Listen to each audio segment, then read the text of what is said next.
হাসির রাজা, জ্ঞানের রাজা, রসিক রাজা গোপাল ভাঁড়। এই নামটি শুনলেই বাঙালির মনের হাসির ঝিলিক খেলে যায়। তাকে নিয়ে লেখা হয়েছে কত বই, বানানো হয়েছে বহু কার্টুন, আর যুগ যুগ ধরে কতই না মানুষের মুখে হাসি ফুটিয়েছেন আমাদের প্রিয় গোপাল ভাঁড়। তবে গোপাল ভাঁড় বলে আদৌ কেউ ছিল কিনা সে বিষয়ে যথেষ্ট সন্দেহ আছে। আর যদি সত্যি কেউ থাকতো তাহলে এই জনপ্রিয় ব্যক্তি কোথায় হারিয়ে গেল, কি তার রহস্য? বন্ধুরা, আমি জিহানুর জেঠু। আজকের ভিডিওতে আমাদের প্রিয় চরিত্র হাসির রাজা, রসিক রাজা গোপাল ভাঁড়ের সম্পর্কে জানাবো, তার অস্তিত্বের ব্যাপারে কথা বলবো। ভিডিওটি অবশ্যই শেষ পর্যন্ত দেখুন, আর চ্যানেলে নতুন হলে চ্যানেলটিকে সাবস্ক্রাইব করুন। গোপাল ভাঁড় ছিলেন মধ্যযুগীন নদীয়া অঞ্চলের একজন প্রখ্যাত রম্য গল্পকার, ভাঁড় ও মনোরঞ্জনকারী। তার আসল নাম গোপাল চন্দ্র প্রামাণিক। তিনি অষ্টাদশ শতাব্দীতে নদীয়া জেলার প্রখ্যাত রাজা কৃষ্ণচন্দ্রের রাজসভায় নিযুক্ত ছিলেন। তিনি ছিলেন সৎ ও বুদ্ধিমান।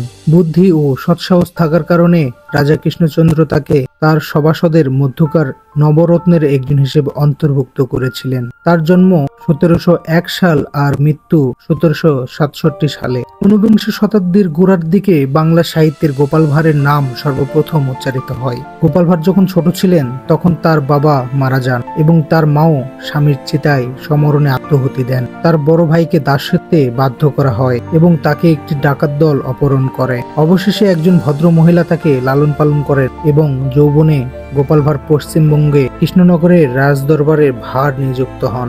গোপাল ভাঁড় ছিলেন হিন্দু ধর্মের অনুসারী, আর তার অসামান্য অবদানের জন্য রাজা ও রানী উভয়ই তাকে পছন্দ করতেন। সেই আমলে রাজা কৃষ্ণচন্দ্রের প্রাসাদের সামনে নির্মিত তার একটি ভাস্কর্য এখনো অবিকৃত অবস্থায় রয়েছে। পরবর্তীতে কৃষ্ণনগর পৌরসভার সীমানায় ঘূর্ণিতে গোপাল ভাঁড়ের নতুন মূর্তি স্থাপিত হয়েছে। তবে গোপাল ভাঁড়ের নাম ইতিহাসে কোথাও উল্লেখ নেই। তার অস্তিত্ব আদৌ ছিল কিনা সে বিষয়ে সঠিক তথ্য দিতে পারেনি কেউ। কিন্তু একটি উৎসে পাওয়া গেছে যে নদিয়ার রাজা কৃষ্ণচন্দ্র এবং শহরের সুরক্ষা ইনচার্জ শঙ্কর তরঙ্গের একজন সম্মানিত এবং পুরাতন দেহরক্ষী ছিল, যাকে তার সাহস ও জ্ঞানের জন্য রাজা বিশেষ মর্যাদা দিয়েছিলেন এবং সম্ভবত এটি গোপাল ভাঁড়ের কিংবদন্তির জন্ম দিয়েছিল। গোপাল ভাঁড়ের অস্তিত্ব ছিল কিনা সে সম্পর্কে অনেক পরস্পর বিরোধী মতামত রয়েছে।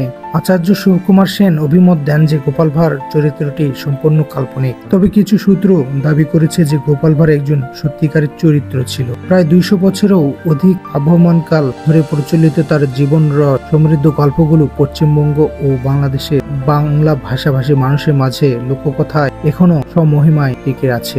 গোপাল ভাঁড়ের চরিত্রটি ঐতিহাসিক গবেষক ও ভাষাবিদদের কাছে বিতর্কের বিষয় বহুকাল থেকে। গোপাল ভাঁড়ের গল্পগুলো সমাজে চূড়ান্ত জনপ্রিয় ও বহুল প্রচলিত হলেও গোপাল ভাঁড় বাস্তবে ছিলেন কিনা সে বিষয়ে মতভেদ আছে। অনেকেই মনে করেন গোপাল ভাঁড় নামে নির্দিষ্ট কেউ ছিলেন না। গোপালের জন্ম কত বঙ্গাব্দে তাও কোথাও সেভাবে লেখা নেই। তার জন্মস্থানের পক্ষেও কোনো নথি নেই। কৃষ্ণনগরের বাসিন্দা হিসেবে তার সম্পত্তির কিংবা জায়গা জমির কোনো প্রমাণ পাওয়া যায় না। গোপালের বাবার নাম জানা গেলেও তার মা ও স্ত্রী সম্পর্কে কিছু জানা যায়নি। নগেন্দ্রনাথ দাসের মতো গোপালের পদবি ছিল নাই। মহারাজ তাকে ভাঁড় উপাধি দান করেন। প্রখ্যাত ঐতিহাসিক ও ভাষাবিদ সুকুমার সেন বলেছেন, গোপাল ভাঁড় সম্পর্কে আধুনিক বাঙালির কৌতূহল থাকার ফলে বাস্তব অথবা কাল্পনিক ব্যক্তিটির সম্পর্কে যে জনশ্রুতি জাতীয় ঐতিহ্য গজিয়ে উঠেছে ও উঠছে তার বীজ হচ্ছে গোপাল ভাঁড়ের নামের অংশটি। পক্ষের ও বিপক্ষের যুক্তি যাই হোক, গোপাল ভাঁড়